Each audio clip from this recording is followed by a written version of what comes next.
Hello boys and girls, and welcome to our last literacy lesson of the week.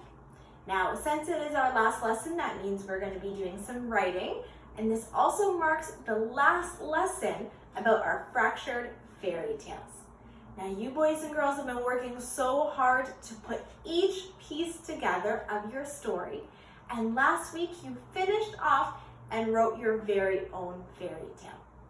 Now, this is the last step that we need to do, because no matter what someone is writing, or even if they are a famous author who writes our storybooks, whenever someone has done their story or their writing, they need to take one more step to edit their work.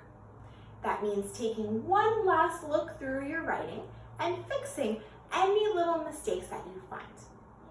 Today, we're going to edit your work by focusing on capitals and punctuation. Now, these are two things that we've talked about at school throughout the year, but we're going to do a little bit of a refresher. That way you can take some steps to edit your own fairy tale. All right, so we're going to start with punctuation first.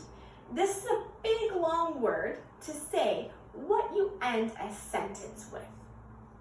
There is a period that I can use, an exclamation point, and a question mark.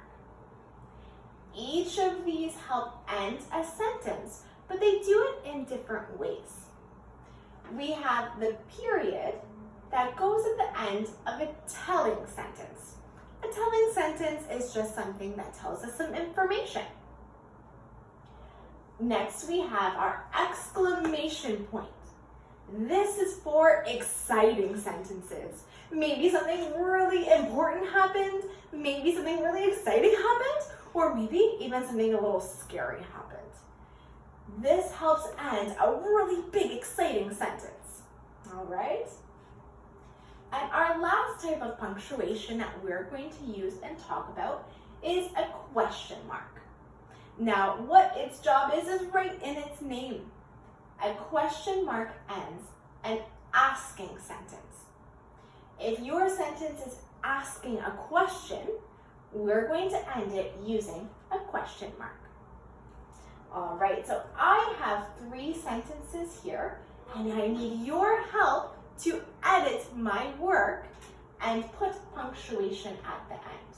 All my sentences need some help and work, and they're missing the punctuation. Your job